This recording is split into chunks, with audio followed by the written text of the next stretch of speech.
A9 ನ್ಯೂಸ್ಗೆ ಸ್ವಾಗತ. ನಾನು ಅಮೀನ್ ಶೇಖ್. ದಿನಾಂಕ 12/7/2026 ಶ್ರೀ ಸಿದ್ಧಿವಿನಾಯಕ ಸೇವಾ ಸಮಿತಿ ಸನ್ ಸಿಟಿ ಮತ್ತು ಸುಕ್ನಾ ಬಡಾವಣೆ ವಿಜಯಪುರ ಶ್ರೀ ಮಲ್ಲಿಕಾರ್ಜುನ ದೇವರ 8ನೇ ವರ್ಷದ ಜಾತ್ರಾ ಮಹೋತ್ಸವ ಆಚರಣೆ ಮಾಡಲಾಯಿತು.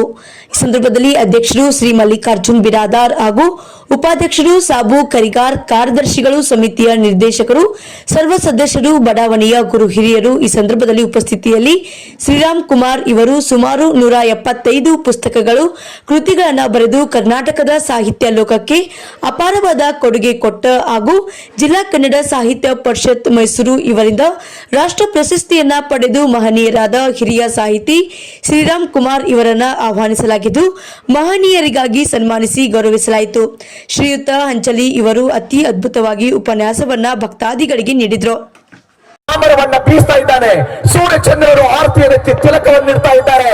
ಏ ವಂದನ್ ಕಿ ಭೂಮಿ ಹೈ, ಅಭಿನಂದನ್ ಕಿ ಭೂಮಿ ಹೈ, अर्पण की भूमि है और एक ही मात्र तर्पण की भूमि है. बिंदु बिंदु गंगा है, कंकर कंकर शंकर है. जिएंगे तो इसके लिए, मरेंगे तो इसके लिए.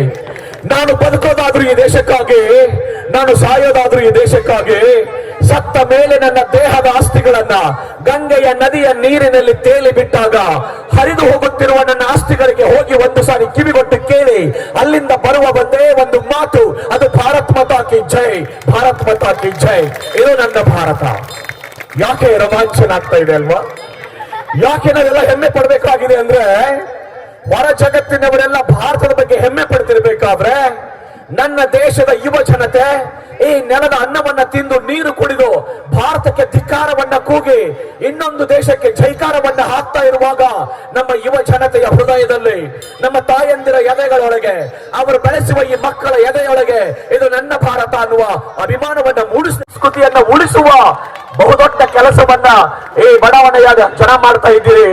ನಿಮಗೆ ಅಭಿನಂದಿಸ್ತೇನೆ. ನಾನು ನಿಮಗೆ ಆಶ್ಚರ್ಯದ, ಇನ್ನು ಮೈ ರೋಮಾಂಚನವೆನ್ನುವ ಘಟನೆಗಳನ್ನ ಹೇಳ್ತೇನೆ. ಒಂದು ಸಾರಿ ಚೀನಾದ ರಾಯಭಾರಿ ಈ ದೇಶಕ್ಕೆ ಬರ್ತಾರೆ.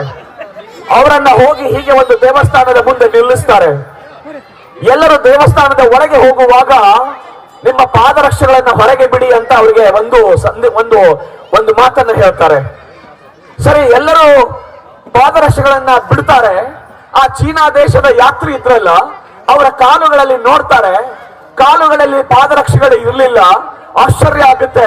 ಅವ್ರು ಕೇಳ್ತಾರೆ, ದೂರದ ಚೈನಾ ದೇಶದಿಂದ ಬಂದಿದ್ದೀರಿ, ಬಿಸಿಲಿತ್ತು, ಮುಳ್ಳಿತ್ತು, ಕಲ್ಲಿತ್ತು, ನಿಮ್ಮ ಕಾಲುಗಳಲ್ಲಿ ಪಾದರಕ್ಷೆಗಳು ಇಲ್ವಲ್ಲ ಅಂತ ಕೇಳಿದ್ರೆ, ಯಾಕೆ ಅಂತ ಕೇಳಿದ್ರೆ ಚೀನಾ ದೇಶದ ಯಾತ್ರಿಕ ಹೇಳ್ತಾನೆ,